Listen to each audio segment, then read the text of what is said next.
Hola, esta es nuestra segunda clase de la Escuela Virtual para la Protección y el Bienestar de los Animales. Recuerden que cada jueves estamos con una emisión cumpliendo ese temario que seguramente ya recibieron. Aprovecho para ofrecerles excusas si han tenido de pronto alguna dificultad a la hora de recibir los correos, los documentos que complementan cada una de las clases, pero felizmente nos desbordó la demanda. Tuvimos más de 2.000 inscritos y eso nos llevó a reajustar toda la parte técnica del envío de los materiales que van adjuntos a cada una de las clases. Hoy tenemos un tema súper importante, así que tomen nota, que es el marco jurídico de protección animal en Colombia. A veces hablamos de algunas normas sin saber muy bien qué es lo que contienen, invocamos otras que no son las más precisas, hablamos de ciertas sentencias judiciales sin saber muy bien cuál es el contexto, de manera que hoy, de una manera muy sucinta, pues vamos a tener como ese barniz que nos va a dar Vanessa Rodríguez. Ella es abogada, especialista en Derecho Constitucional y es la abogada de mi UTL. Una persona en quien confío muchísimo por su buen criterio profesional y que hoy pues nos va a ayudar con ese marco jurídico esencial, que es muy importante, primero, que no le metan a uno los dedos a la boca. Segundo, cómo saber fundamentar una solicitud, una demanda, un procedimiento de cualquier tipo. Y tercero, pues conocer muy bien cuáles son las normas que podemos invocar a la hora de exigirle a un tomador de decisión, un ente territorial, en fin, cualquier ente de control, pues que actúe para garantizar una medida de protección a los animales. Vane, muchas gracias.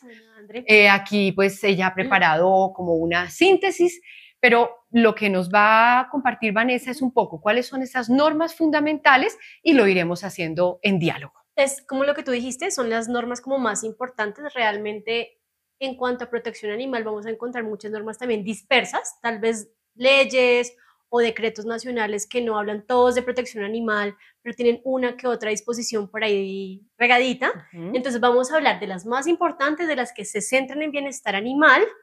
Y en el material que tú vas a enviar, que vamos a enviar, yo voy a enviar como un cuadro de todo el marco jurídico donde van a encontrar por especie animal, silvestre, domésticos, explotados para consumo. ¿Listo? Súper. Entonces, bueno, en la época de los 70 empezamos a ver un desarrollo ya de protección animal, lo cual pues es muy bueno desde los años 70. Tal vez la primera ley importante es la Ley Quinta de 1972 y su decreto reglamentario, el 497 de 1973. Esta ley crea las juntas defensoras de animales. Ya algunas personas pues, que se dedican a la protección animal sabrán que existen, otras que quieren de pronto saber cómo funcionan. Bueno, pues aquí vamos a ver. Está la definición. La Corte Constitucional las ha definido como entes de creación legal, de composición mixta, con personería jurídica, que tienen una vocación cívica y de educación para la protección de los animales. ¿Y por qué mixta? Es muy importante entender esto porque es lo que ha creado las dificultades a la hora de aplicar o de poner en marcha las juntas defensoras. La composición está, por un lado, el comité y por otro lado, cualquier ciudadano que quiera participar y que tenga interés.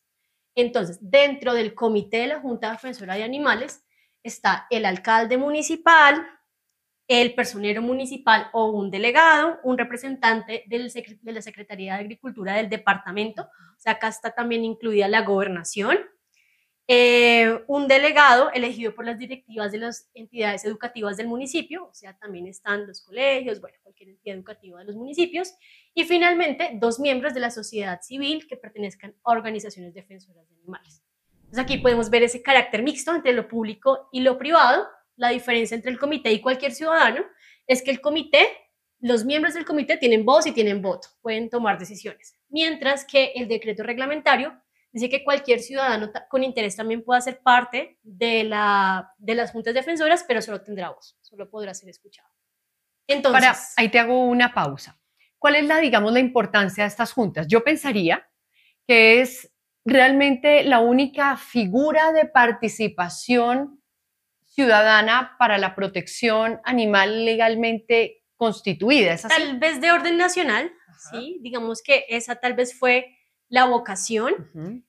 Sin embargo, como es una ley tan antigua, y se expidió antes de la Constitución del 91 y de todo el ordenamiento jurídico que ha nacido después de la Constitución, pues hay muchos choques entre las normas y mucho de lo que la ley quinta puso, pues no se puede ejecutar porque no es viable jurídicamente. Eso te iba a preguntar, no sé si vas para allá. Sí, voy porque para el allá. tema de la una ciudadana, un ciudadano que diga, en mi municipio no existe, ¿qué debo hacer? Exacto. Entonces, como es de creación municipal, uno de los principales problemas es que hay diferentes interpretaciones en qué deben hacer, cómo lo pueden hacer, cómo pueden participar. En el trabajo de la UTE lo que vemos es que unas juntas defensoras dicen, no, yo quiero participar, pero no me dejan.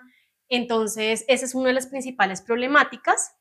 Y que las normas, algunas normas son inaplicables. Entonces, para buscar esa solución, vamos a analizar el objeto principal de las juntas defensoras de animales y así mirar qué sí pueden hacer, a pesar de que es una norma tan antigua, y cómo pueden actuar, ¿sí? Entonces, para constituirla, se constituye, pues, recomendable por decreto del alcalde, y la constitución, pues, realmente es que la ley es muy escueta, es muy corta, entonces realmente no hay mucho, ese es el punto de la ley, es corta, tiene muchos vacíos, está desactualizada, entonces cada municipio la crea un poco a su imagen y semejanza. ¿Sí? ¿Qué quiere decir eso de que debe tener personería jurídica? Es como muy engorroso. Es muy engorroso y realmente para las juntas defensoras de animales ha sido más bien un problema, porque en la ley quinta, o sea, tener personalidad jurídica quiere decir que es capaz de adquirir obligaciones también. Entonces, dentro de la ley quinta se les permite, por ejemplo, administrar recursos y recibir recursos, pero ahí también hay participación de funcionarios públicos y de privados, entonces realmente en la práctica es muy difícil que esto pase, que una junta vaya a recibir y administrar recursos y puede generar más conflictos. Por eso me parece más importante centrarnos en qué sí pueden hacer para las que ya están constituidas, para pues que entiendan y puedan participar activamente sin que les digan de la administración, no, eso ya no es válido, sí, como que choques jurídicos. Eso estaría chévere saber qué pueden hacer, cuál es realmente el alcance, porque a veces uno escucha, no, que la Junta puede hacer una jornada de esterilización o que la Junta puede cobrar multas, realmente qué puede hacer. Y segundo, la señora María que está viendo el curso, la clase, bueno, yo quiero que se cree en mi municipio, entonces, ¿qué debo hacer? Ok, listo. Entonces, el objeto principal de las juntas es muy bonito porque es incentivar el amor por los animales, principalmente. Eso dice la ley. Eso dice la ley, incentivar el amor por los animales a través de campañas educativas o culturales. Y también evitar actos de crueldad con los animales o de maltrato con los animales. Entonces, esto nos da también un rango de acción que no choca con el ordenamiento jurídico actual. Como tú dices, la ley quinta, por ejemplo, dice que las juntas, a través del alcalde que es miembro de la junta, podrán interponer multas. Y realmente, pues eso en nuestro nuevo ordenamiento jurídico, bajo el principio de legalidad del derecho sancionatorio, pues no es posible. Entonces, de aquí nace su principal función y esto nos da el rango de acción. ¿Cuál es su rango de acción? No dice la ley, pero podríamos establecer que son 3 que no chocan, como les digo, con el ordenamiento jurídico, que son campañas de promoción y educación de bienestar animal, lo pueden hacer. Y esto es muy importante porque eso se hace a través de sus miembros. ¿Y quiénes son sus miembros? El alcalde, o sea, los alcaldes municipales están en la obligación o la función de hacer campañas de promoción por ser parte de las juntas defensoras de animales. Está el secretario de Agricultura de la Gobernación, entonces vincula también a la Gobernación a ejercer campañas de promoción. Están las entidades educativas también, ¿sí? Los representantes. Entonces, sí es muy chévere porque confluyen varios actores de la sociedad que tienen al final la obligación y el deber de cumplir las funciones de la Junta Defensora de Animales, los involucra directamente. Como tiene dentro del objeto evitar actos de crueldad o de maltrato, podríamos decir también, digamos que podría hacer esta función, que es un acompañamiento a las denuncias, de pronto incluso recepcionar para llevar, ser como un canal de recepción para llevar al inspector, si es una contravención, o la denuncia, si es un delito. Pues pueden de pronto proponer una ruta de atención al maltrato. Pueden participar en todo el tema de evitar el maltrato y deben ser escuchadas por todas las entidades, pues porque tienen una representación, una existencia legal, ¿sí? Y también hemos visto en la UTL, digamos, que en la práctica algunas juntas defensoras de animales, que no es su fin, hacen seguimiento a las alcaldías tanto en los recursos como en la ejecución de las políticas públicas de bienestar animal o de pues, las disposiciones que tenga el municipio. Entonces, creo que esto es importante, pueden tener la seguridad que pueden trabajar en este espacio y que van a hacer pues un gran servicio, porque en muchos municipios no existe esto, no se sabe cómo hacerlo. Eso que estás diciendo es muy valioso. Yo lo sintetizaría, no sé si de manera torpe, tú me corriges, y es que esa ley quinta del 72 tuvo un propósito noble, que fue crear una instancia de participación ciudadana. Pero realmente tiene algunos contenidos que son inaplicables, que están fuera, digamos, de la legalidad, como el tema de cobro de multas, o que les dice que deben asegurar algo relacionado con los vehículos de tracción animal, como que haya un buen uso de los vehículos de tracción animal, cuando ya hoy por ley los vehículos deben estar sustituidos o sustituirse. Incluso en el Código Nacional de Tránsito también les asignan otorgar un concepto técnico. Imagínate, cosas que nada que ver. Entonces uno diría que una junta que desarrolle estas tres acciones es una junta poderosa, digamos, tiene un buen alcance y estaría dentro del alcance, valga la redundancia, jurídico, de la ley. De las facultades que puede hacer. O sea que sí es valioso que la señora María, que está viendo esta clase, pueda hacer qué para decirle a su alcalde, oiga, cree por favor solicitarla, puede solicitársela mejor, siempre los abogados recomendamos por escrito. Por escrito. Las personas no tienen como esa costumbre y todo queda en el aire, entonces toca después hacer la doble vuelta, que es volver a escribir. Entonces hagan la solicitud por escrito, es una obligación de los alcaldes crear la Junta Defensora de Animales. ¿Sí?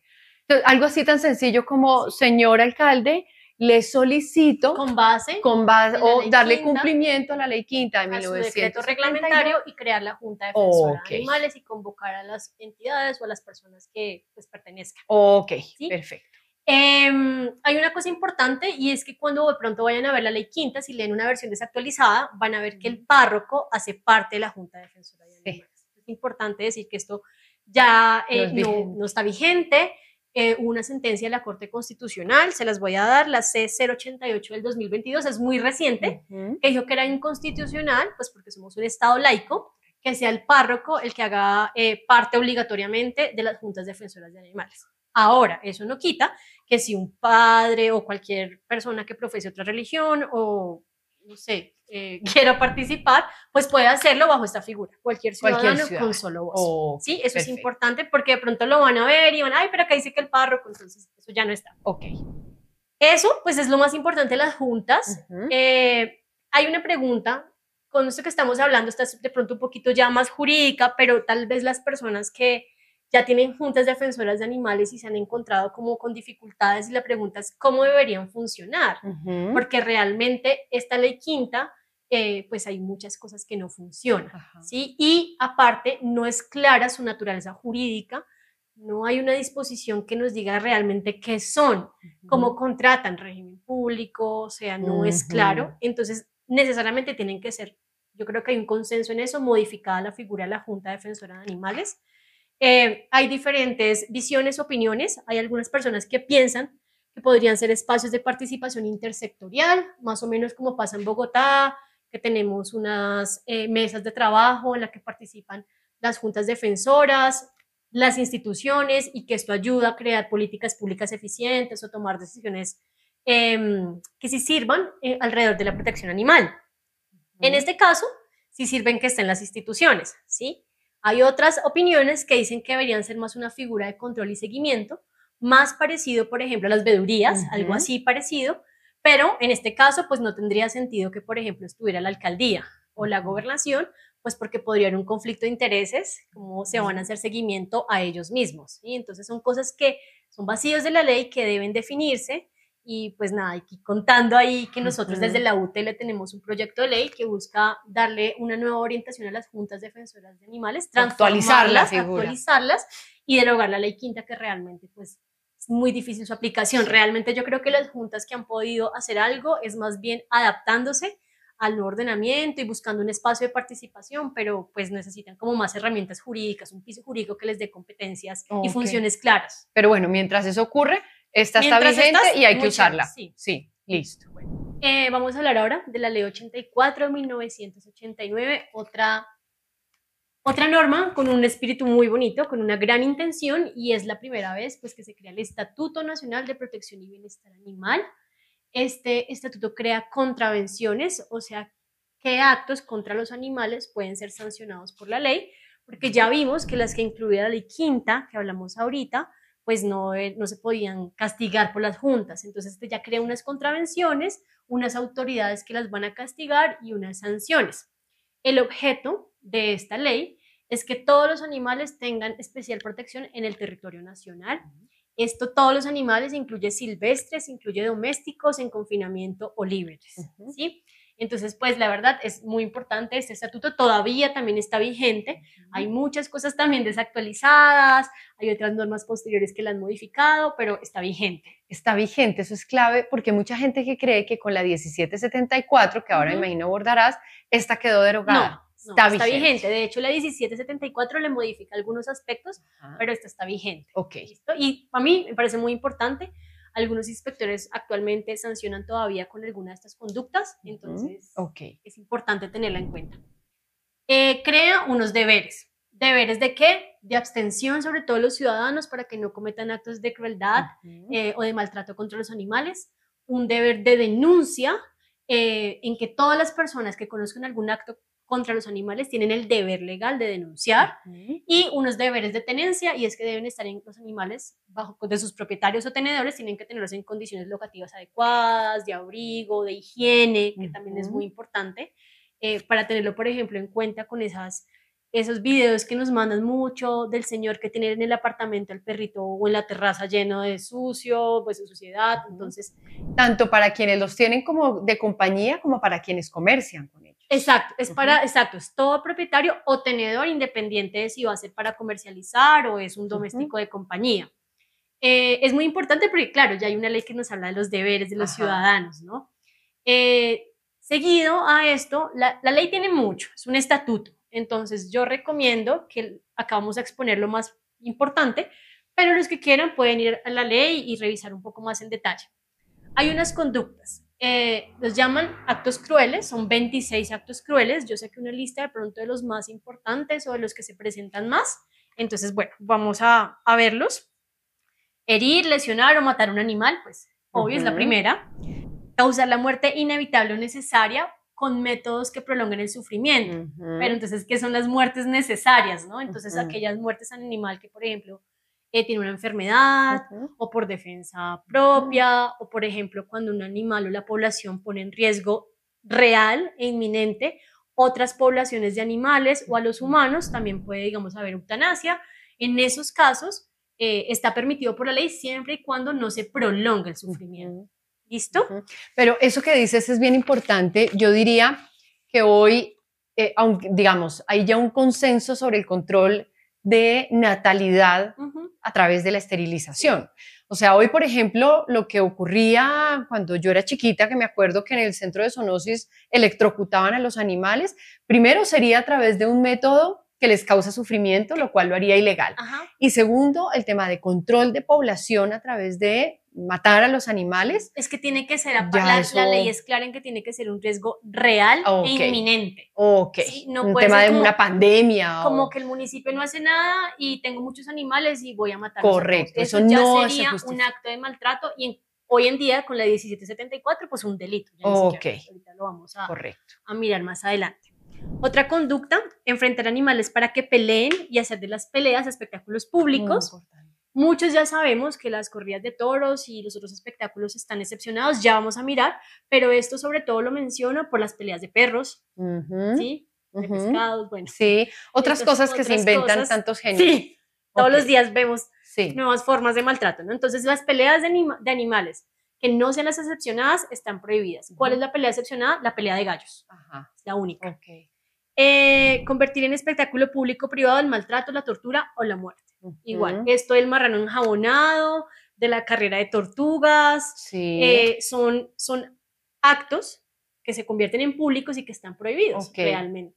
Entonces, para los alcaldes, para las entidades que se encargan de protección animal, es muy importante que tengan esto claro, porque dicen, no, es que son tradiciones culturales, y no, las únicas tradiciones culturales Culturales son Sí. las que ya dijo la Corte Constitucional, que ya las vamos a ver, pero estas no son. Listo. Utilizar para el servicio de carga, tracción, monta o espectáculos animales enfermos o que no estén en condiciones físicas.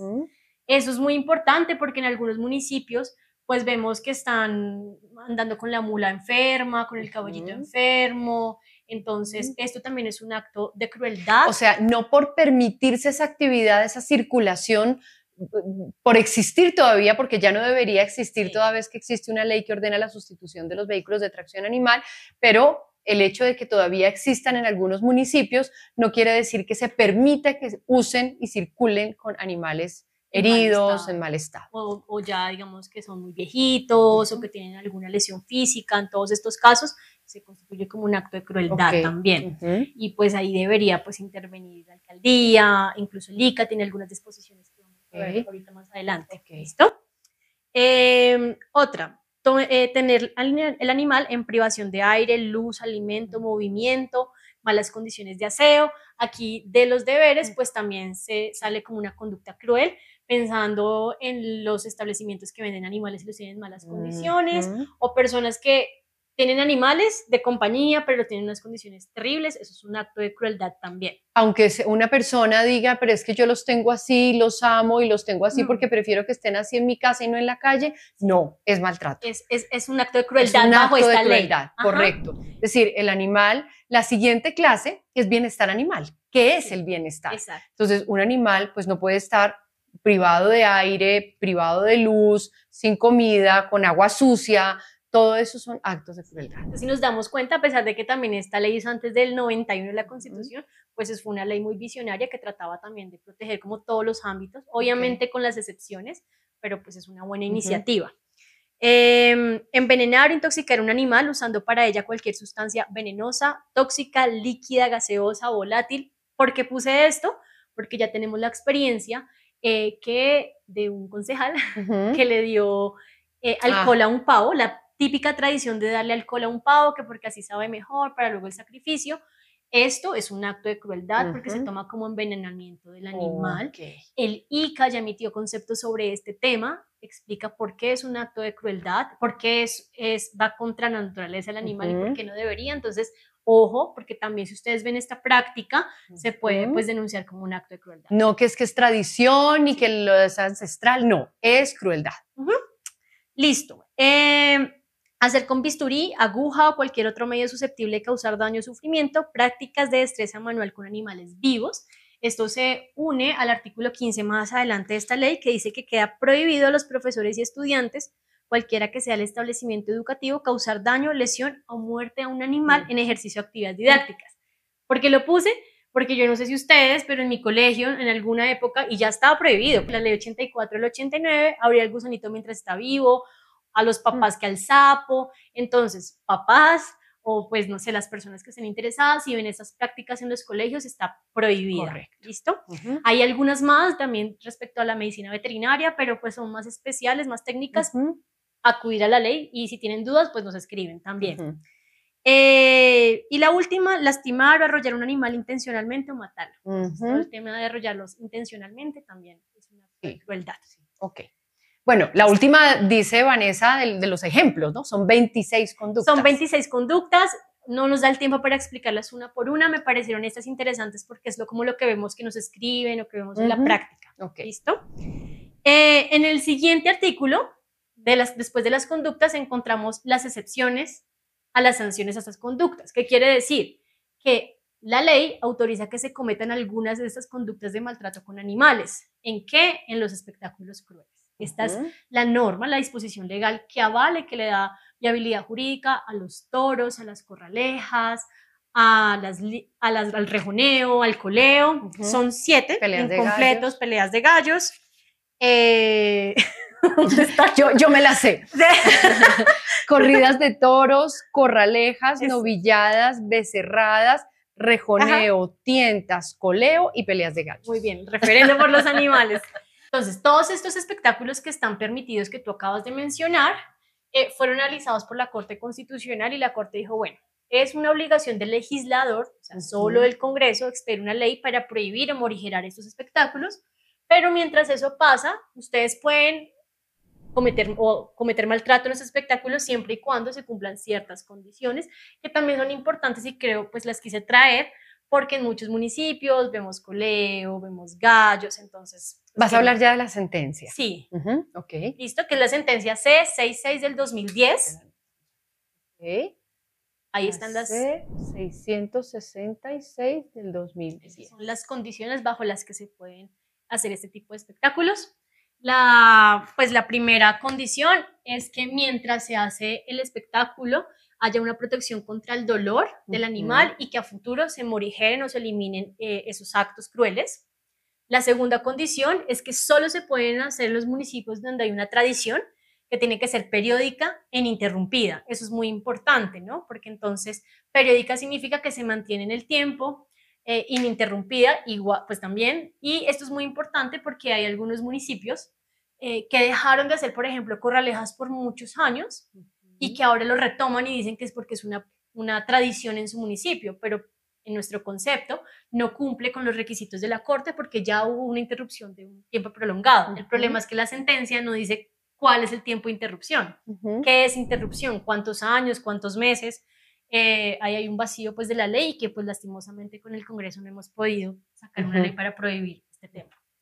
Está la otra condición, es que estas son las únicas actividades excepcionadas, por eso les digo que el marrano enjabonado, la carrera de gatos, la carrera de burros, de todo eso, eso está prohibido.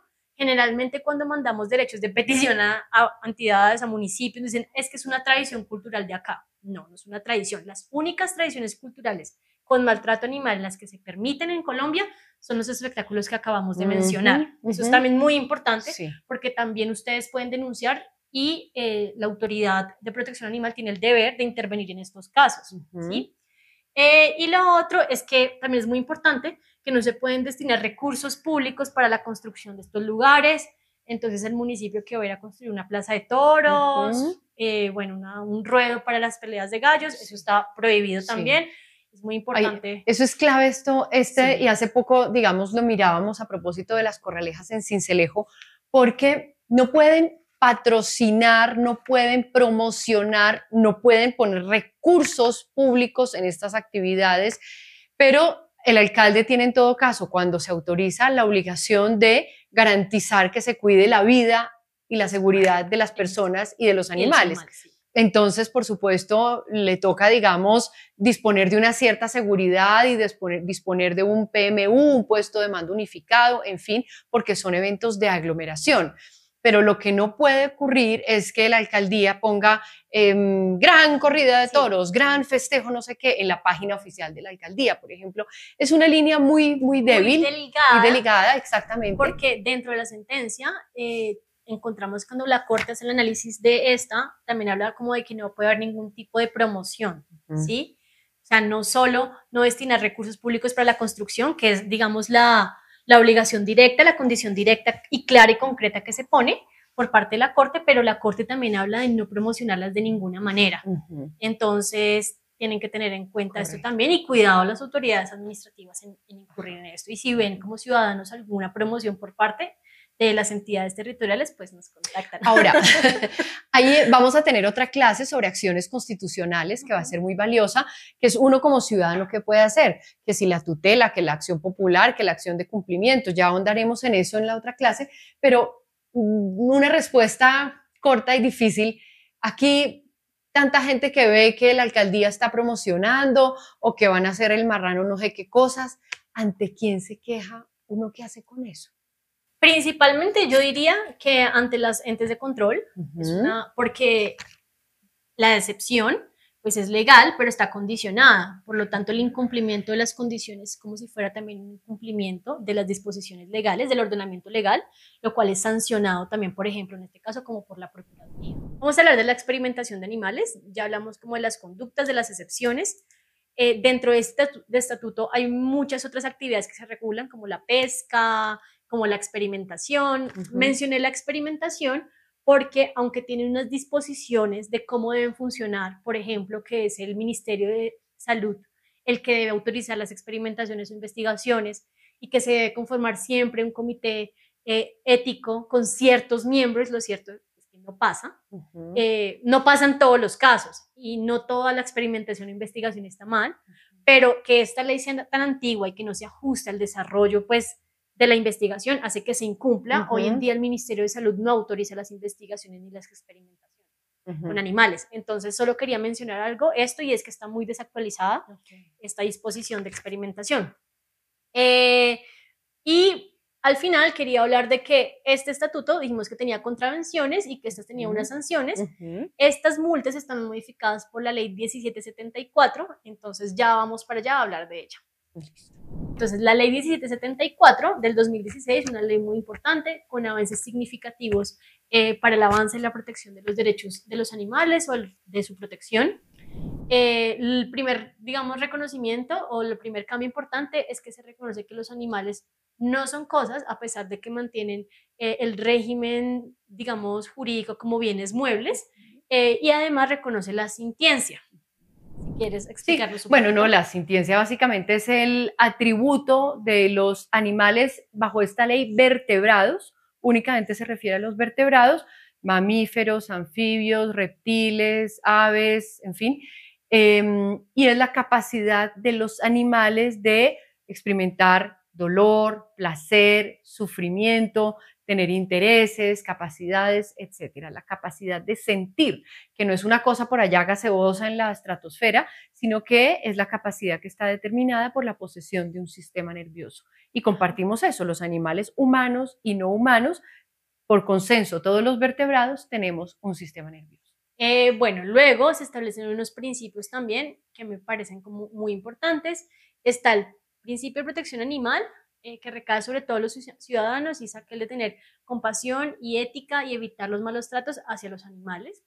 Está el de bienestar animal, que también es muy bonito, porque pues el de bienestar animal recae sobre los tenedores, otra vez, sobre sean domésticos de compañía, o bueno, cualquier persona que tenga la tenencia de un animal silvestre o para la comercialización doméstico también. Y estos se dividen en las condiciones en que deben ser tenidos, están inspirados en las 5 libertades, que son no sufrir hambre ni sed, no tener malestar físico o dolor injustificado, que no les sean provocadas enfermedades por negligencia o descuido, que no sean sometidos a condiciones de miedo y estrés. Lo que yo creo que aquí se refleja en eso es la sintiencia, ya no importa, no solo importa, ya no solo es que no sientan dolor físico, sino que también importan sus emociones, por eso no tienen que ser sometidos a condiciones de miedo ni estrés. Y que puedan manifestar su comportamiento natural, también muy importante. Ahora empezamos a hablar de enriquecimiento ambiental. Las entidades de protección animal, cuando van y miran las condiciones de los animales de bienestar, las tienen en cuenta. Incluso cuando hablamos, por ejemplo, de los perros de seguridad, se busca que puedan, por ejemplo, en sus guacales escarbar, y bueno, todas estas conductas que los animales hacen por su naturaleza, que las puedan hacer. Entonces este principio es bien bonito.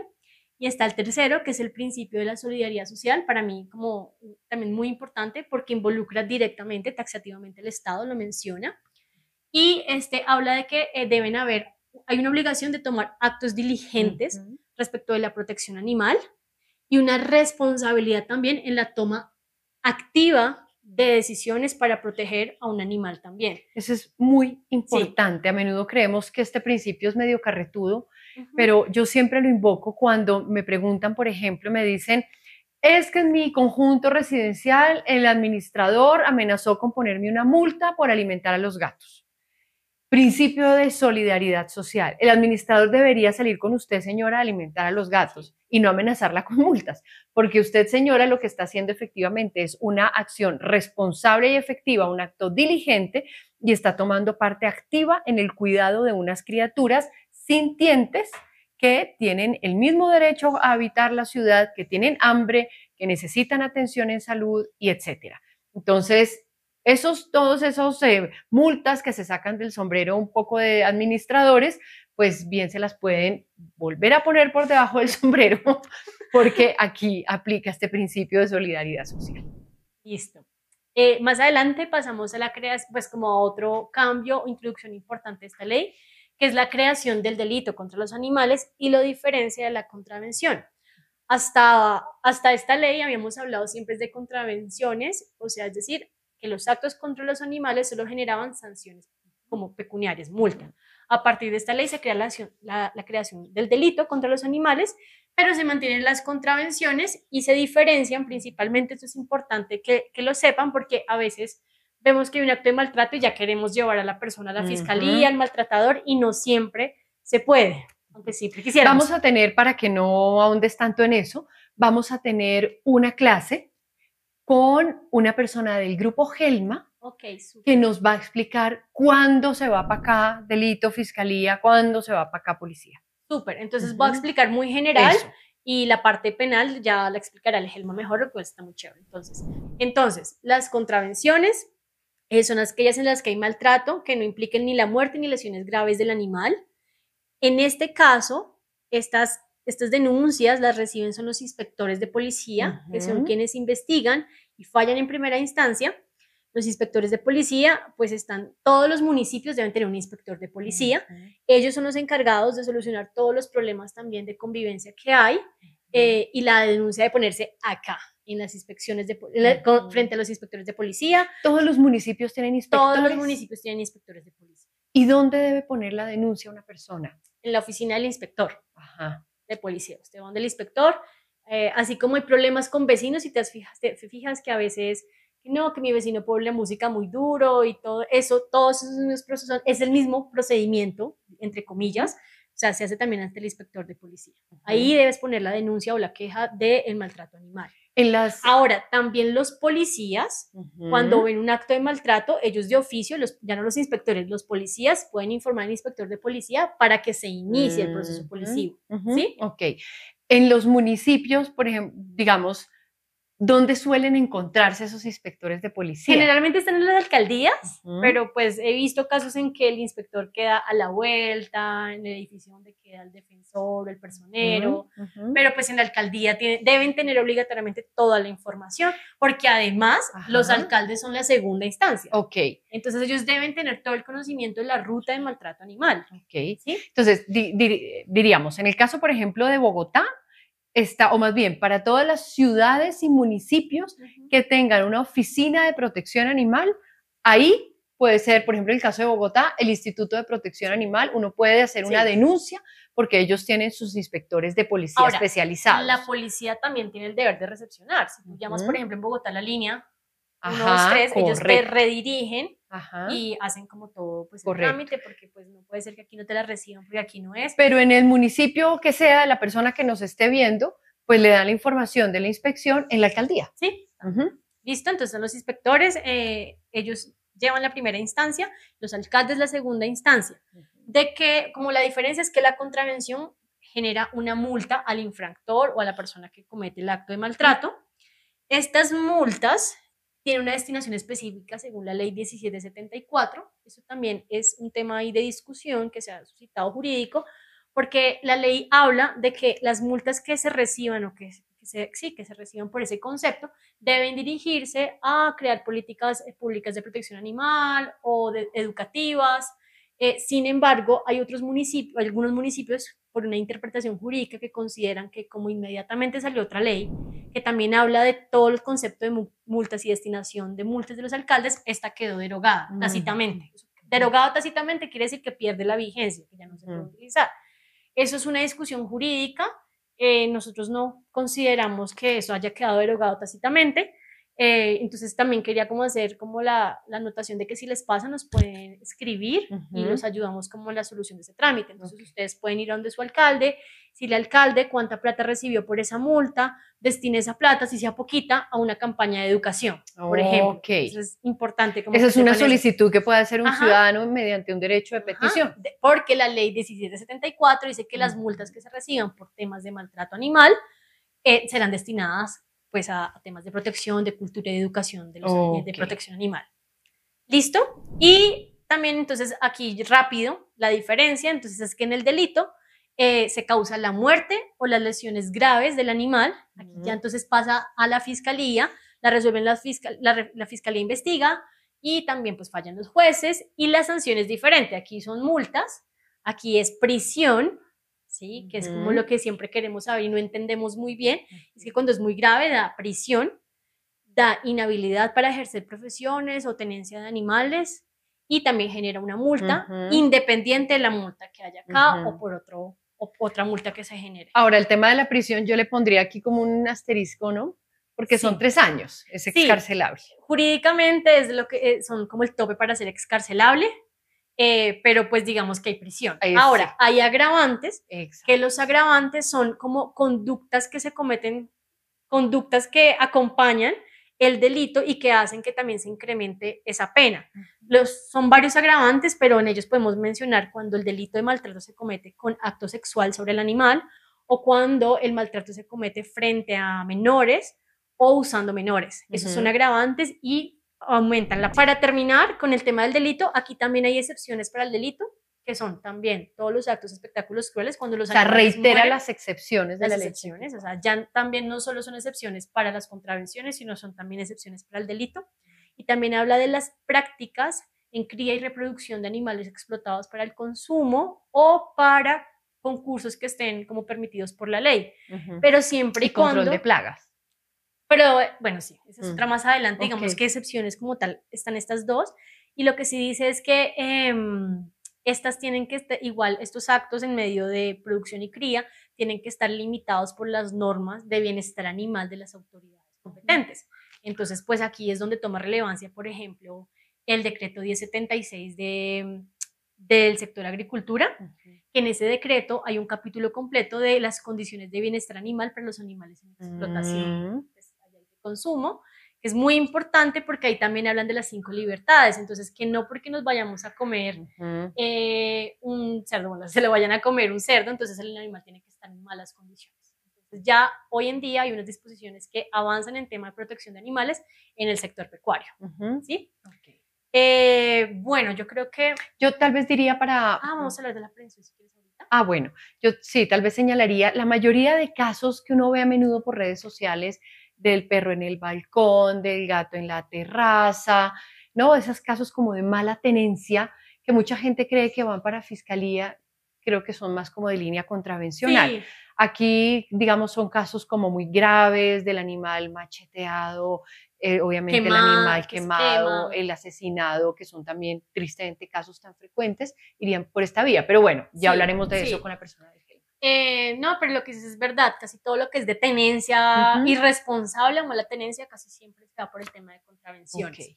Y hay una figura también que crea la 1774, que es la aprehensión preventiva, y es que cuando las autoridades policivas vean o tengan indicios de que el animal está en riesgo contra su vida o su integridad, podrán aprehender preventivamente el animal, es decir, se lo quitan al tenedor o al propietario, mientras se surte todo el proceso, por ejemplo, de contravención.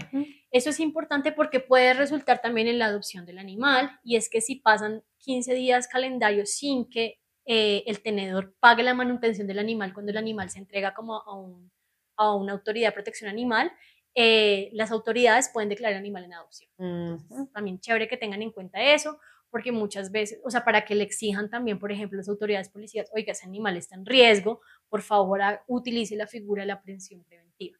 El problema de esto es que no todos los municipios tienen a dónde llevar animales. Esa es la principal problemática para su aplicación. Es como, y entiendo las autoridades policivas, bueno, yo lo aprendo y ¿qué hago con él? Entonces es pues de inversión de los municipios, pero también apoyo yo creo de la nación que pueda invertir en centros de bienestar también regionales o que pueda apoyar a las entidades municipales en ese sentido. Porque mientras tanto pues no se va a cumplir. Bueno, ahora vamos a hablar de la ley 1801 del 2016, pues, muy pegadita a la 1774 del 2016. Ese es el Código Nacional de Seguridad y Convivencia, es decir, regula todo el tema de las relaciones entre los ciudadanos, y como el poder que tienen los inspectores de policía y las autoridades policíacas en general. Es una norma que pone reglas de convivencia, y esto me parece importante porque es como un reconocimiento de que los animales también son actores de la sociedad. Entonces es bien chévere que los hayan incluido en esta ley. Del artículo 116 al 134 vamos a encontrar todo un capítulo que habla de la relación con los animales. Establece otros comportamientos contra los animales, además de los de la 1774, allá los pueden ver, son más o menos 4, pero resalto que es una contravención comercializar animales en vía pública para ciudades que tengan más de 100.000 habitantes. Entonces, si en su municipio, que es de más de 100.000 habitantes, por ejemplo, Fusagasugá tiene más de 1.000 habitantes, y se comercializan animales en vía pública, pues puede ir a pedir al inspector de policía o a la autoridad policiva, pues que no permita esta actividad. ¿Listo? Hay un tema importante y es respecto a la tenencia de animales. Primero dice que solo se pueden tener animales que sean permitidos por la ley. A contrario censo, por ejemplo, no se pueden tener silvestres, porque mucha gente cree que es legal tener la tortuga, por ejemplo. La tortuga es un animal silvestre que no se puede tener. Entonces, las autoridades policivas están autorizadas para prender al animal, decomisarlo. Realmente esto pasa, por ejemplo, en los terminales de transporte pasa mucho que hacen como esos retenes para revisar, porque si la gente lleva, y es peligroso, porque conozco casos en que la persona lleva su tortuguita que cree que es su animal de compañía y realmente puede ser un delito incluso, ¿sí? Listo, entonces está prohibido prohibir en propiedades horizontales. ¿Esto qué quiere decir? Que en su conjunto residencial no pueden prohibirle el tránsito o la permanencia de su animal en las zonas comunes. Esto incluye zonas verdes, ascensores, y esto lo digo. La puerta de acceso. La puerta de acceso, o le dicen, no, usted tiene que subir con su perro por las escaleras. Y es que nos llegan muchas quejas de esta naturaleza. Realmente incluso está respaldado por una sentencia de la Corte Constitucional, la T-155 del 2012, importante para que la noten, que dice que este tipo de disposiciones vulneran el derecho fundamental al libre desarrollo de la personalidad y a la intimidad personal. Entonces, si le está pasando eso, escríbale a su administrador y dígale, miren, la ley 1801 y la sentencia T prohíben que usted tenga ese tipo de, ahí en la página nuestra, andreapadilla.org, tenemos una pestaña que se llama Herramientas Ciudadanas, donde tenemos un formato de tutela para esta clase de reclamaciones. Cuando la persona en su conjunto residencial está siendo, digamos, como objeto de una posible vulneración de sus derechos a través de estas medidas impositivas que no tienen ningún asidero. Exacto. Así como también hay unos derechos, que es el derecho a transitar con su animal, también hay unos deberes, ¿no? Entonces, el deber es de que siempre que saque el animal por el espacio, las zonas comunes, debe llevarlo con trailla, con la correa. Y para el caso de perros de manejo especial, que mucha gente no lo sabe y también nos preguntan, deben ir con bozal y con un permiso, el cual les vamos a explicar ahorita de qué se trata el permiso y todo, pero pues tengan en cuenta que tienen que tener algunas especificaciones diferentes. Mucha gente dice, ay, pero es que lo llevo con la trailla. Pues la ley dice que tiene que llevarlo con bozal. No se puede hacer nada. También hay una obligación muy importante para los administradores y es que esta ley, digamos, si en el manual de convivencia está que no pueden utilizar los ascensores de los perros, esta ley autoriza a los administradores a que inapliquen el manual de convivencia y que además les soliciten a la junta, pues a la junta del edificio, de la propiedad horizontal, que actualice los manuales de convivencia. Entonces, hay una obligación de los administradores. Usted también le puede decir a su administrador, oiga, hágame un favor y solicite a la junta de copropietarios que por favor actualice la norma. Digamos, se entiende que hay unos deberes de convivencia. El animal tiene que estar bien, apelando a las leyes anteriores que hemos visto, con todas sus medidas de bienestar, etcétera. Eso quiere decir que cualquier, digamos, situación de hacinamiento o de privación de condiciones de vida satisfactoria para esos animales podría ser considerado maltrato. Pero eso no quiere decir que el administrador, te lo digo porque también nos llegan cosas de esa naturaleza, entonces le va diciendo a la señora que de los 6 gatos que tienes, coja 3, porque ajá. Es decir, no está no. Y los administradores no tienen la competencia de decir cuántos animales usted puede o no puede tener. Si ya usted como administrador ve que esa señora o que un señor tiene muchos animales o en un mal estado, pues ponga la queja ante pues, las autoridades de protección y bienestar animal. Pero la administración no puede prohibirlo. Eso es importante también que lo sepan porque sí, pasa mucho. Bueno, también esta ley 1801 habla de los CBAs o refugios y dice que pues todos los municipios o distritos deberán tener un centro de bienestar animal, el CBA, un refugio o un hogar de paso de acuerdo pues a su disponibilidad presupuestal, en el cual se puedan llevar los animales que han sido abandonados, rescatados, aprendidos, que estén vulnerables, y pues para darles allá pues los tratamientos y el cuidado necesario. Y es muy importante también esta norma porque después de 30 días sin que el animal sin que nadie vaya a reclamar el animal, se declara en estado de abandono y se puede dar en adopción. ¿Listo? Y hay una obligación para los municipios, y es que antes de darle una adopción tienen la obligación de esterilizar. No todos los municipios en los municipios esterilizan los animales que dan en adopción. Eso es importante. A veces le dicen como, se lo den en adopción, pero usted va y lo esteriliza. Ajá. La obligación es que lo hagan ellos. Eso como frente a los refugios. Más adelante con la ley 2054 que llevamos para allá, habla un poco más de qué pasa si no hay refugios, cómo se apoyan las fundaciones. Dos cosas muy chiquitas también de esta norma. ¿Qué pasa con los animales en zona de recreo? Pasa mucho que se queja es que hay niños y los perros llegan ahí al parque de los niños en zonas públicas. Entonces son los consejos municipales o los consejos distritales los encargados de reglamentar el tema, de regular el tema, ¿sí? Entonces tendrá que salir un acuerdo que digan cuáles parques sí, cuáles no. Por ejemplo, en Bogotá, el Parque de los Novios no se permite el ingreso de domésticos de compañía, de perros, porque también hay fauna silvestre. Por ejemplo, también acá en Bogotá, el Parque Country lo prohibía arbitrariamente, sin ninguna justificación, solo que porque se ensuciaba el parque y por medio de una tutela interpuesta pues por ti y pues apoyada por nosotros, pero realmente el ciudadano que tenía sus derechos vulnerados pues interpuso una tutela, se ganó la tutela porque igual se vulneraban los mismos derechos al libre desarrollo de la personalidad y pues era libre. Pero digamos, en principio se entiende que los animales pueden estar en el espacio público, siempre y cuando, por supuesto, vayan con su trailla, con su correíta, si es de manejo especial, con su bozal y, por supuesto, recogiéndole el popó. Sí. Y pues hay lugares donde no pueden ingresar según la norma o como lo permitan, como los centros comerciales que tienen permitir o no. Tampoco es que puedan entrar a cualquier lugar. Hay lugares en que se permiten y lugares en que no. ¿Sí? Y algo muy pequeño también sobre animales en transporte público. Aquí son los consejos quienes regulan. Acá son los alcaldes quienes reglamentan cómo deben ser las condiciones de animales en transporte público, entendiendo que también deben haber condiciones para que puedan ir los animales por un tema del derecho a la libre locomoción. Entonces, no es que se pueda prohibir, sino que se tiene que reglamentar cómo ir los animales. Acá hay una sentencia de la Corte que declaró inexequible una disposición que había en una norma, no me acuerdo cuál, donde se restringía esa movilización de animales de compañía o domésticos en transporte público. Se entiende, por supuesto, que un ternero pues no va a ir en un transporte público, es de sentido común, pero sí, digamos, una persona que vaya con su perro, con su gato, con un conejito, con una gallina, son animalitos que pueden ser transportados en el transporte público, no se pueden negar. Y se debe reglamentar. Correcto. ¿Sí? Obviamente imperan, digamos, los principios de bienestar animal, también deben aplicar en esto. Por eso incluso los verbos cambian. Acá es regular, los consejos regulan, los alcaldes reglamentan.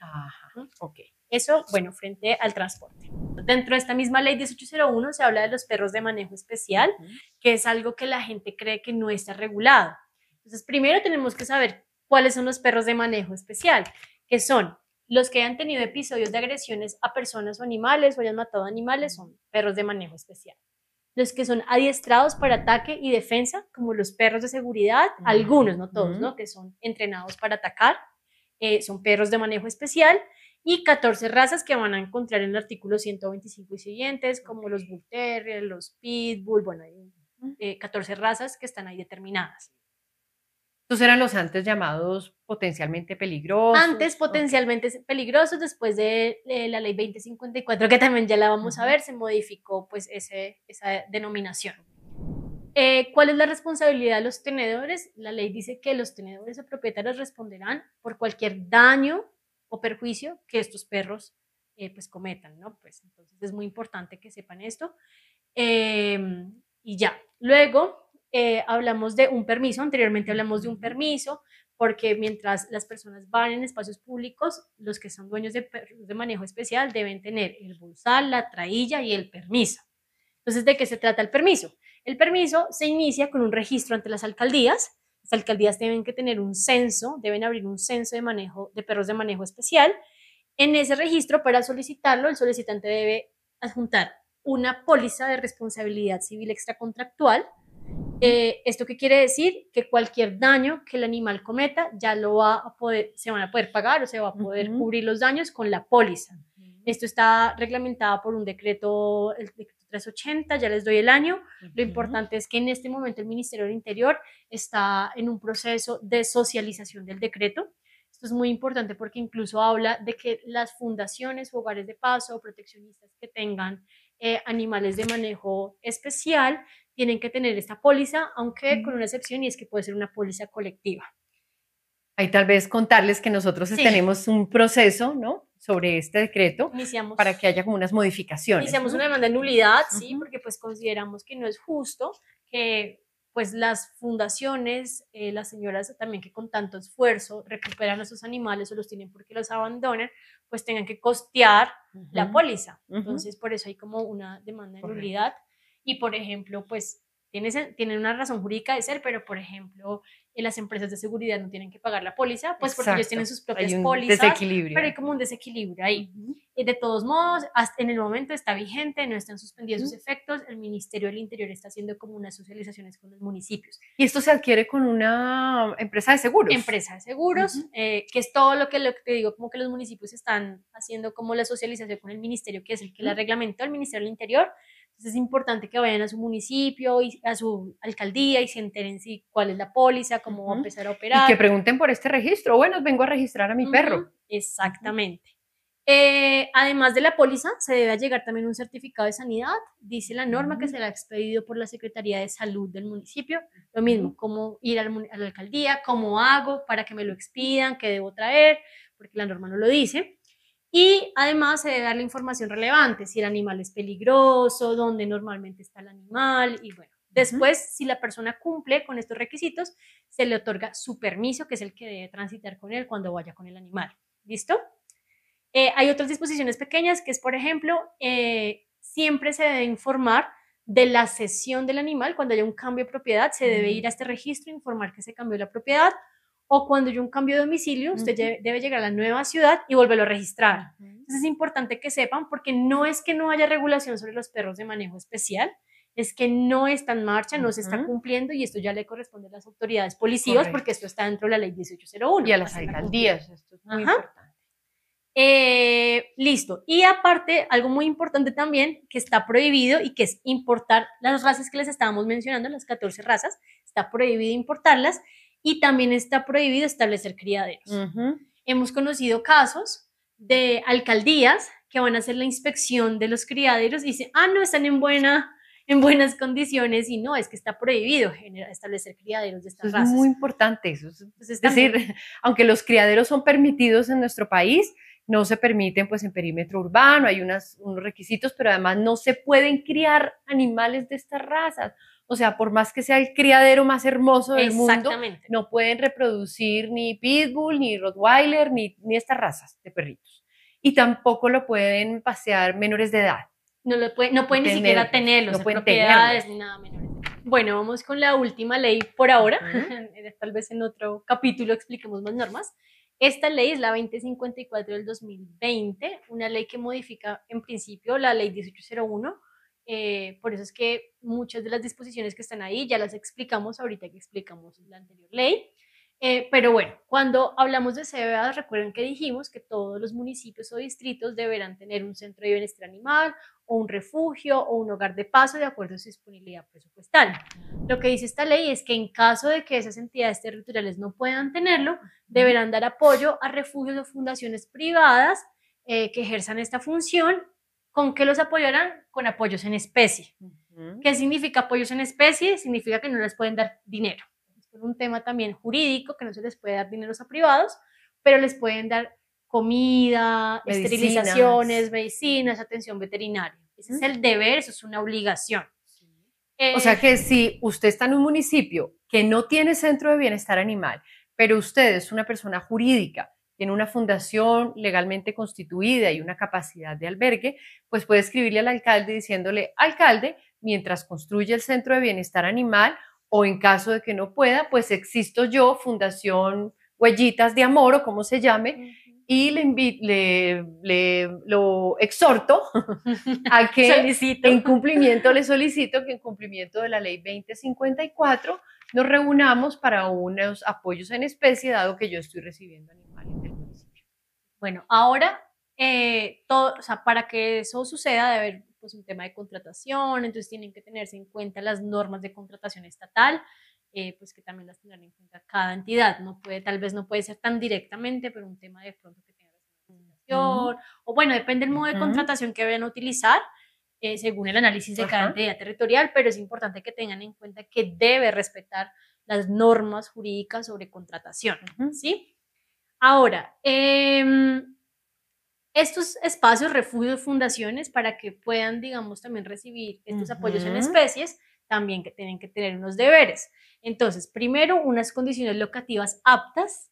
En principio, la ley dice que tienen que al menos respetar las 5 libertades de la ley 1774, que fue las que ya vimos, que los animales no sufran hambre ni sed, que puedan pues, tener su comportamiento normal, bueno, todas las que ya mencionamos.